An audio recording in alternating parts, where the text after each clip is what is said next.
सावधान ओडिशा आपण स्वागत। आज हूँ 6 नवेम्बर गुरुवार। चलतु देखने आज सकाल किसी गुरुत्वपूर्ण खबर। जदि पर्यंत वीडियो को लाइक करना वीडियो को लाइक करने सह चैनल को सब्सक्राइब करी कमेंट माध्यम जानतु आपण मैंने क्यों जिला देखुंत जहाद्वारा एभली गुरुत्वपूर्ण खबर आपण मान पाखे सर्वप्रथम पहुंच। नंबर 1 आरंभ है ऐतिहासिक कटक बालीजात्रा। ओडिशार गौरव तथा ऐतिहासिक कटक बालीजात्रा आनुष्ठानिक भाव उद्घाटित हो जाएगी। महानदी कूल आयोजित यह महोत्सव को मुख्यमंत्री निज उद्घाटन करते। उद्घाटन उत्सव में मुख्यमंत्री मंत्री सूर्यवंशी सूरज, सांसद भर्तृहरि महताब, विधायक सोफिया फिरदोसा एवं विधायक प्रकाश सेठी प्रमुख उपस्थित थे।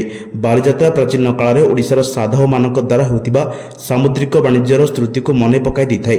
यह एक बृहत वाणिज्य मेला भाव सर्वभारतीय स्तर में प्रसिद्ध होता है। नंबर 2 26 पर विधानसभा शीत अधिवेशन काल में विभिन्न विभाग पक्षर आसथिबा अतिरिक्त बजेट प्रस्ताव आगत करा सहित खर्च दाबी आलोचना हो। प्राय मासे धरी शीत अधिवेशन चलिए बोली अर्थ विभाग प्रस्तुत जनापड़ी। राज्य सरकार अनुमोदन पर खूब शीघ्र विधानसभा पक्षर उक्त अधिवेशन कार्यसूची जारी है बोली वरिष्ठ अधिकारी सूचना देते। सूचना अनुसार अधिवेशन अधिकांश विभाग पक्षर राज्य सरकार विभिन्न 2036 को दृष्टि रखी नूतन योजना प्रस्तुत कर महिला, कृषक, युववर्ग एवं आईटी आदि क्षेत्र में गुरुत्व दी। नंबर 3 नुआपड़ा जीवे मुख्यमंत्री। आसंता काली नुआपड़ा मुख्यमंत्री मोहन चरण माझी प्रचार कार्यक्रम रही। परिप्रेक्षी में मुख्यमंत्री कोमनार रोड शो करेंगे। छत्तीसगढ़ मुख्यमंत्री विष्णुदेव साय प्रचार में सामिल होते। पर पंचमपुर साधारण एक सभा करेंगे विष्णुदेव। नंबर 4 मुख्यमंत्री बड़ घोषणा पारादीप विमान बंदर। जगतसिंहपुर जिला तथा पारादीप लक्षे कोटी टंकार पुंजी निवेश हो गत वर्ष कलिंग बालीजात्रा कहला। मात्र वर्षक मध्य राज्य सरकार 1,45,000 कोटी टंकार पुंजी विनियोग केवल पारादीप करने को निष्पत्ति नहीं सारी।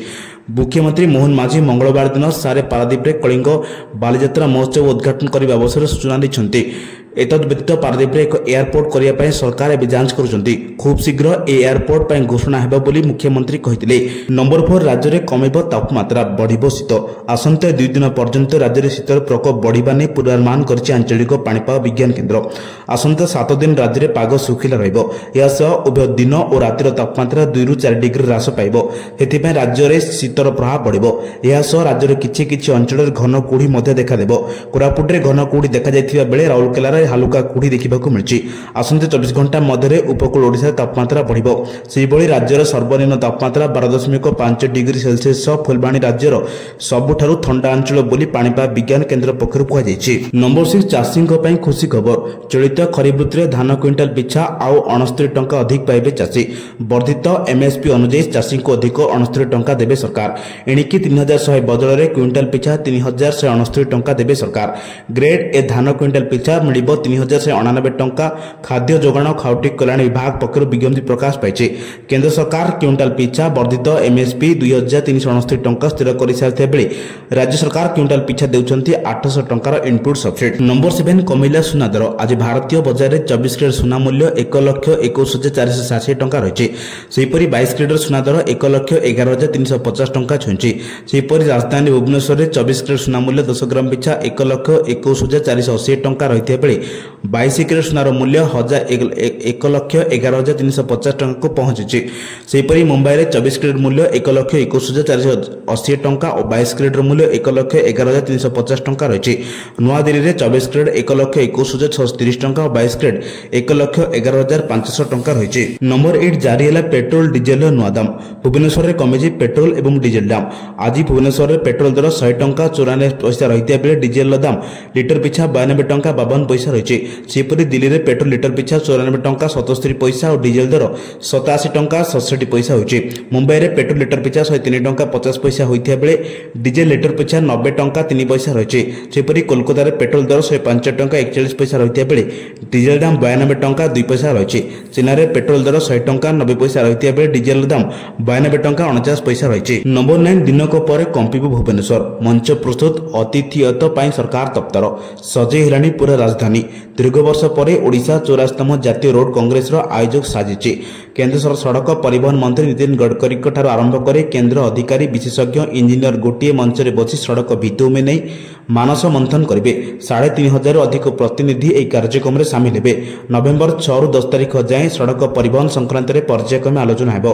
उत्कल नौवाणिज्य परंपरा रे पंजाब प्रमुख भूमिका एठारु ही वाणिज्य ପାଇଁ विदेश को जाउतिले साधव पुओ स्मृति ताजा करुछि। एथिकार अनेक बंदर 5 दिन धरी रोड कांग्रेस महाकुंभ विभिन्न कार्यक्रम रही। नंबर 10 छत्तीसगढ़ बिलासपुर ट्रेन दुर्घटना। छत्तीसगढ़ बड़ ट्रेन दुर्घटना रे मृत्यु संख्या 11 रे पहुंचला। एबे भी 24 रु अधिक आहत होई चिकित्सित होउचंती। बिलासपुर लाल खदान स्टेशन निकट में कोरबा यात्रीवाही ट्रेन और एक मालवाही ट्रेन मध्य धक्का होता। यात्रीवाही ट्रेन बिलासपुर कोरबा जाउतिला विपरीत दिगरु आस्थिबा एक मालवाही ट्रेन सहित यार धक्का होइछि। मालवाही ट्रेन उपर यात्रीवाही ट्रेन टी चढ़ी जाइतिला फल मालवाही ट्रेन एकाधिक बगी लाइनच्युत होइछि। दुर्घटना रे 100 रु अधिक यात्री प्राण हराइछन्ति और 24 रु अधिक यात्री आहत होइछन्ति। मृत्यु संख्या बढ़िबा आशंका करा जाउछि। दुर्घटना पर रेल अधिकारी और कर्मचारी माने घटनास्थल रे पहुंची रिलीफ एवं उद्धार कार्य चलाइछन्ति। नंबर 11 प्रधानमंत्री भेटिले विश्व विजयी महिला क्रिकेट टीम। महिला दिनिके विश्वकप चैंपियन टीम इंडियार खेलाड़ी माने बुधवार प्रधानमंत्री नरेंद्र मोदी को भेटिचंती। ए साक्षात प्रधानमंत्री बासभवन में आयोजित होइतिला। गत रविवार दिन भारतीय महिला क्रिकेट दल दक्षिण आफ्रिका को 52 रन में पराजित करी प्रथम थर लागे महिला विश्वकप टाइटल हासिल करथिला। प्रधानमंत्री ए ऐतिहासिक विजय पय भारतीय महिला क्रिकेट दल को शुभेच्छा जणाइथिले। पूरा टूर्नामेंट अवसर में झियो माने प्रदर्शन करथिबा क्रीडा मनोभाव संघर्षर प्रशंसा करथिले मोदी। प्रधानमंत्री कहिथिले भारतीय महिला दल प्रारंभिक पराजय एवं सामाजिक गणमाध्यम समालोचना सत्ते जबरदस्त प्रदर्शन कर टाइटल हासिल करिसेंते। एहा प्रति भारतीयों ପାଇଁ गर्वर मुहूर्त। नंबर 12 नवेम्बर 5 रु 12 तारिख जाए भुवनेश्वर बालीजात्रा। मंचेश्वर कुआखाई पठारे बालीजात्रा आयोजित होइछि। सेपरि भुवनेश्वर बांकुआला रे मध्य बालीजात्रा अनुष्ठित होइछि। तेणु जनसाधारण सुविधा सुरक्षा और यातायात को दृष्टि रखी कमिशनरेट पुलिस पक्षरु ट्रैफिक और पार्किंग व्यवस्था कर अपराह 2टारू भीड़ भांगिबा जाए ट्रैफिक कटकणा लागू रहइबो। कुआखाई पठारे बालीजात्रा आस्थिबा लोकंक पय रूट चार्ट एक मंचेश्वर गड़ारू बालीजात्रा पड़िया अभिमुखे आस्थिबा जानवाहन गुड़िक केवल निर्धारित पार्किंग स्थान पर्यंत जाई परिबे। ए गाड़ी गुड़िक बालीजात्रा पड़िया को निबाको दियाजिबो नाही।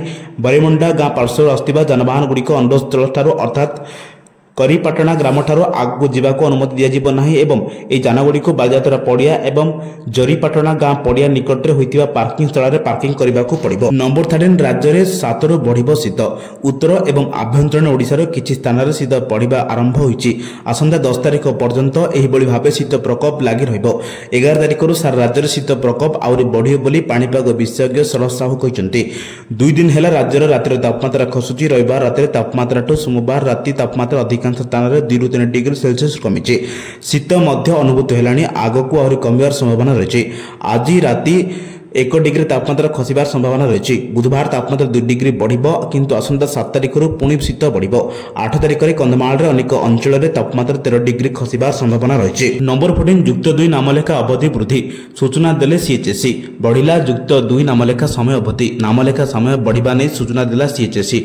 बिना जरिमान रे फॉर्म पूरण तारीख आसंता 11 तारिख जाए वृद्धि कर दैछि। सेपरि 200 टंका जरिमाना फॉर्म पूरण तारीख 13 रु 18 तारिख को वृद्धि कर दैथिया सूचना मिलिछि। 600 टंका जरिमान फॉर्म पूरण तारीख 19 रु 21 तारिख को वृद्धि कर दैथिबा नै सीएचएससी प्रकाश करिछि। नंबर 15 वंदे मातरम को पूरी 150 वर्ष। आमर जातीय गीत भाव परिचित वंदे मातरम को 150 वर्ष पूरी। ए अवसर आसंता 7 तारिख राज्यर समस्त विद्यालय महाविद्यालय और विश्वविद्यालय छात्र छात्री माने वंदे मातरम गाइबे। एने ओडिया भाषा साहित्य और संस्कृति विभाग पक्षरु विद्यालय गणशिक्षा एवं उच्च शिक्षा विभाग को चिठी लिखा जायछि।